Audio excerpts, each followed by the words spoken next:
also must give it time, and we must give the enumerators, the people who are going to be given this this kind of work, to at least run for us numbers that are very honest. That's the only way we are going to be. But you also hear politicians have already started talking to their people in greater cities. They are telling them, it is really primarily not where you vote, it is where you live. Yes. If you want your county to develop, come and be counted back home. Already politicians have started taking that narrative. You know, it is, somebody made a very good argument over the weekend, and they were saying, you know, you cannot go and be counted in Nairobi, and then all this money is going to be given to a governor who does not know how to plan. So, you know, I mean, they were taking a hit at Sonko. And then they're saying, and then you expect your county to be developed. So it is better for you to go to your county where probably you're registered as a voter, or where where you feel development should go. So I think politicians have already started playing around with this narrative. But my only cause of worry, hoping that the census will go okay, is that budget. That's high. Okay. Karibu sana Mheshimiwa Senator Isaac Mwaura for making time for us. We are talking about the concerns about the national census that will be conducted in August. We understand that there's a plan to use the digital devices for enumeration. And we're just talking about how important it is and where there are concerns, both political and otherwise. And I'm just wondering, even as we get into this counting, for instance, he's talking about leaders who are telling people, go back home and get enumerated. Why should we be doing such a thing for numbers that are going to affect us for a period of at least 10 years?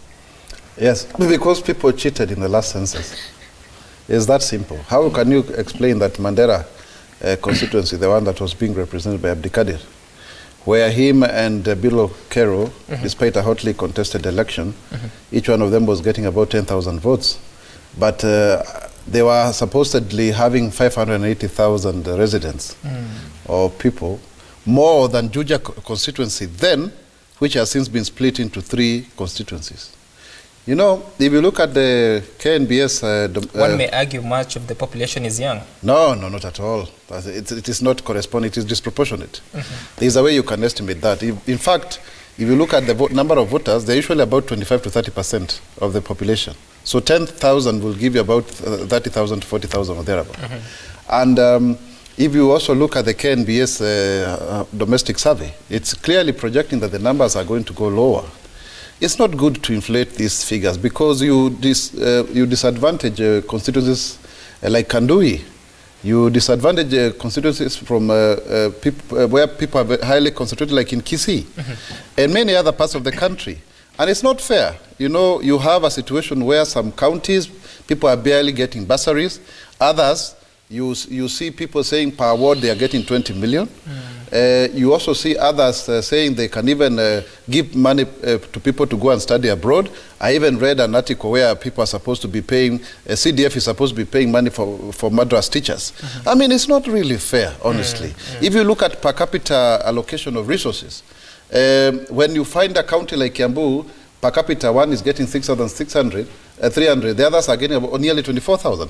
And this is very common in about 25 counties where they are populously, people are many, in short. So this census politics is about representation of the people.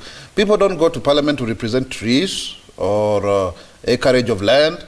It is about the number of people. And you can see for sure counties in Western Kenya, counties in Nyanza, counties in Rift Valley, counties in Central, have been counties in Kisii, they have been highly disadvantaged. So it's good to get the right census, not because of anything, so that there is fair... because of wrong figures, or how exactly? Yeah, let us have real people, so that there is fair representation. You know, the whole idea is to have fair representation. Yes, it is true there could be historical marginalization, and we accept possibly that is the case. But then, since the advent of the new constitution, let us have the right kind of census, the right kind of number, so that you get your fair share. It is not fair to say that you unfairly get more resources than others just because there were historical injustices, so that you disadvantage others. Because by the end of the day, every Kenyan deserves a vote. And let me tell you, we have a very, very seriously skewed system of governance. And this is something we must not shy away from addressing. You find somebody who And I will use the example of Ruiru, where I had run for parliamentary seat. One person representing 160,000 voters, while another one representing 10, 15,000 people, even if in terms of representation. Is that fair, really? You know? So by the end of the day... What would you rather have? No, it's you know, the formula on how you create constituencies and the number the number of voters per constituency needs to be reviewed, because then in actual sense you are finding people are underrepresented while others are overrepresented. If you look at the CDF, and Honorable Mwaura is here, it is now being shared equally. So you find a constituency with 24,000 people getting 100 million. Another one with, like the one I've talked about in Ruiru, 160,000. Even if you are to share that 100 million, I mean, that is why people feel like they do not get access to resources. So it is not a conversation that is just political for the sake of it. This is something we must have, and it is not a question of one tribe against the other. No, no, no. Is because people had gerrymandered with the boundaries, people have tinkered with the numbers of the census, and these are things that we have to address, because it's the basis upon which we allocate resources, it's the basis upon which we have political representation and the governance architecture of the country. Okay, yes. All right. Mheshimiwa Mwaura, I'm just wondering, how possible is it for us to get the number of people and their statistics, or rather characteristics, with precision this time around? Well, I think people just have to be honest. We have to be honest. We have to be vigilant. You know, last time, people slept on the job and said, let the authorities do their work. But this time, if we see anything irregular, because the figures must make sense, and it's not difficult to decipher that the figures are not making sense. Now, woe unto those who inflated their numbers the last time, because then some of the census numbers might actually reduce. You know, when the actual figures are taken, I think this is where now we will be finding who did what in the last census. Your constituency might have been said to have 300,000 people. This time it's coming out to have 150,000 real people. And the most important thing is the names, you know, the biometric registration of Kenyans from birth to when they finish. Because this will sort out most of our problems. When you're born, you're registered. You're registered by your assistant chief and your village elders. They know you. You grow. Whether you come to Nairobi or wherever, your biometrics are there. They can follow you up throughout your life. So that even as we're doing census, even as we are counting in the next years, there is nobody who can just create themselves at that time. You know, you can't just show up when you are not really there. But this is a conversation we're going to have. We're going to have it genuinely. Some regions have so many constituencies. It's a wonder. They can actually, you know, take over parliament if they wanted. Yet the population is really so, you know, if you see, and the real truth comes up when people are doing voter registration and voting.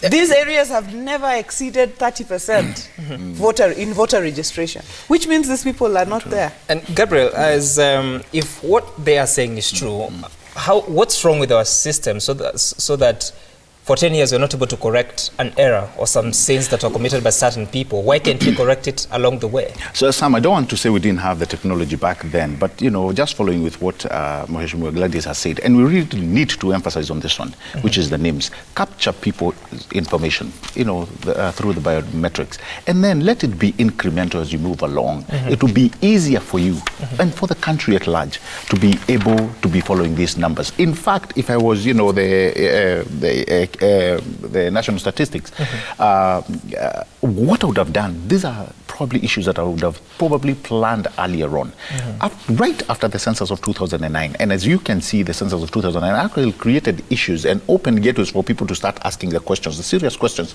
that are being asked this morning. I mean, just look again what our leaders are talking about. And, you know, today's the newspapers are actually alluding to the very fact that I'm telling you what politicians are telling their people. You know, you need to come back where it matters, where it counts. Because if Mheshimiwa will tell you again, they'll tell you he's given you a very good example about Ruiru.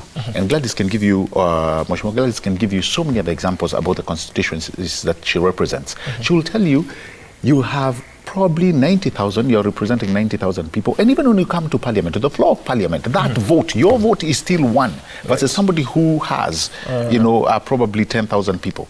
So there's so much that goes into it that we need to capture these details properly. I think the issue of going through or reinventing the wheel every time you are coming to a census must come to an end. Right. And so this is probably the best time for us when you're talking about developing this ecosystem of names, when you're talking about bringing this technology culture up, this is the best time to start capturing these things. And by the way, if we are able to capture it successfully, Sam, I can guarantee you, the successive census will be a matter of buttons, because here you're just, augmenting how many people have moved out. And it's very easy to track people who've been already captured in the system. It is very, very easy. So how many people do we have? How many people have left? Things like this. How many new add-ons, have we brought into counties? So it will be easy to argument. If we are able to emphasize on anything today about census, let's, emphasize on capturing it on technology.